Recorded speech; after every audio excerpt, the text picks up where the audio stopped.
literally. And that's what you see what happened in Afghanistan. That's what you see what happened in Sudan. A huge amount of crucifixions and killings and beheadings and amputations and public assassinations. They really want to revive Islam as it used to be. This is why they call it Islamic fundamentalism. The recompense of those who wage war against Allah and His Messenger and do mischief in the land is only that they shall be killed or crucified, or their hands and their feet be cut off on the opposite sides, or be exiled from the land. That is their disgrace in this world, and a great torment is theirs in the hereafter. The Prophet cut off the hands and feet of the men belonging to the tribe of Arina, and did not cauterize their bleeding limbs till they died. There is no assurance of what is known in Christianity as salvation and assurance of being saved and guaranteeing going to heaven. However, there are certain things that can help. So if a Muslim, for instance, died while he was practicing jihad, he is supposed to go to paradise. In the Islamist thinking, the assurance of your salvation is dying as a martyr, in accordance to the verse in the Quran, وَلَا تَحْسَبَنَّ الَّذِينَ قُتِلُوا فِي سَبِيلِ اللَّهِ أَمْوَاتٌ بَلْ أَحْيَاءٌ عِنْدَ رَبِّهِمْ يُرْزَقُونَ. Do not think that the ones who die in the cause of Allah in jihad are dead, but are living.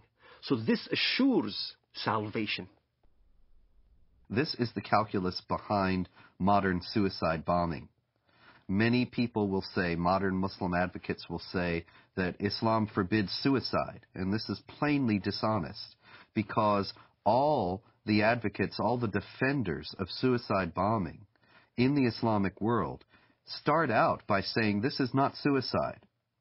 This is the intention of the person is not to kill himself. The intention of the person is to kill others, and that is sanctioned because it is Islamic jihad.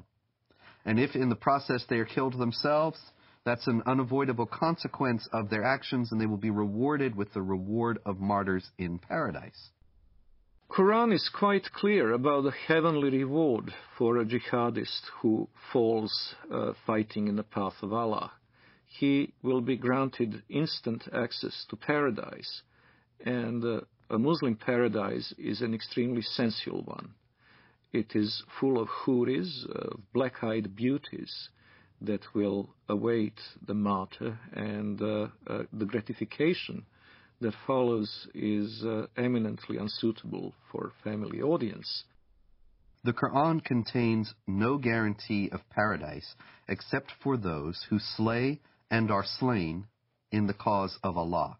Verily, Allah has purchased of the believers their lives and their properties, for the price that theirs shall be the paradise. They fight in Allah's cause, so they kill others and are killed. Then rejoice in the bargain which you have concluded. That is the supreme success. In other words, the guarantee of paradise is for people who are killed while they are killing, to establish the hegemony of Allah, or Islamic law, in the world. Jihad in Islam can be spiritual or physical. The spiritual jihad is striving to be a better Muslim. But also there is a physical part of jihad that you cannot take it away from Islam. Jihad in Islam means struggle. That's what the literal meaning of the word, struggle. But what the West doesn't understand is that the hadith, the compilation of the traditions of the Prophet Muhammad of Islam, there's almost about 100 hadiths regarding jihad. And if you look at every single one of them has the sword, war, or a military effort. And in the end of the expedition, jihad expedition, he said, now I resort to the jihad within, the jihad that is within, the self-struggle. And as a matter of fact, I had this dialogue with an Islamist one time. He says, Walid, come on, tell the West that jihad means struggle. I said, yes, it does mean self-struggle. You're right. Jihad does mean self-struggle. But so does Mein Kampf. Mein Kampf means my struggle. In the same fashion, the Islamists look at jihad. It is a very dangerous element of the Islamic teaching because this instant gratification through martyrdom is an attractive concept. And by the way, when the so-called martyr operation is carried out by Hamas, what is announced from the minarets of mosques is not the death of so-and-so who carried out the attack, but the wedding of so-and-so to the Houris.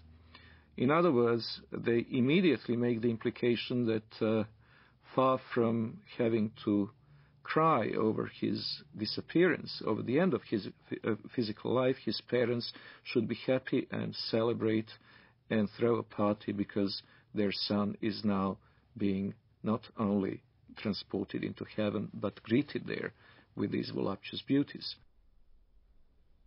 Shaheed, the word shaheed, means witness. To witness, to testify. To testify there is no God but Allah and Muhammad is His messenger. And you die as a shaheed for that cause. You're a witness. You're considered a witness, a martyr.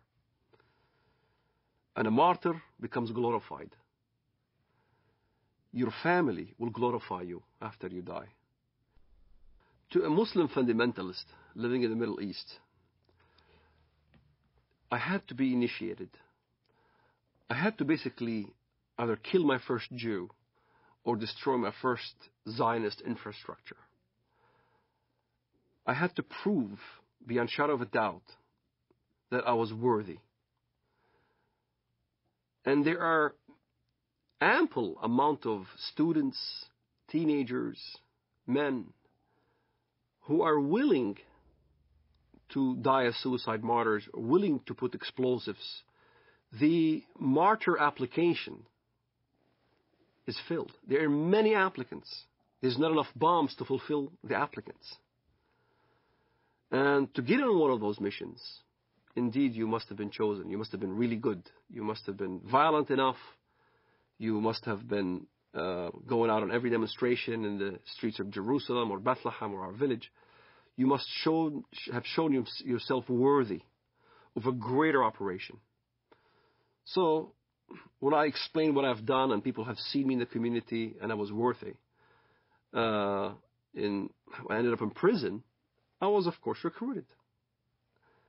And I remember Mr. Mahmoud al-Mughrabi. He was proud to have planted 15 bombs and killed many Israelis. And he was being bailed out by a Jewish Israeli lawyer. He was back right in the street. So you find your bomb maker and you apply. You say, look, I want to join. I want to do my first martyr operation, planting a bomb or whatever. And you need connection. So I found my connection. I rendezvoused with this guy in Jerusalem, in Shara' Bab al-Wad. And he built this explosive charge with a timer and a loaf of bread. And I had to smuggle it from the Temple Mount under the auspices of Al-Waqf department. Al-Waqf police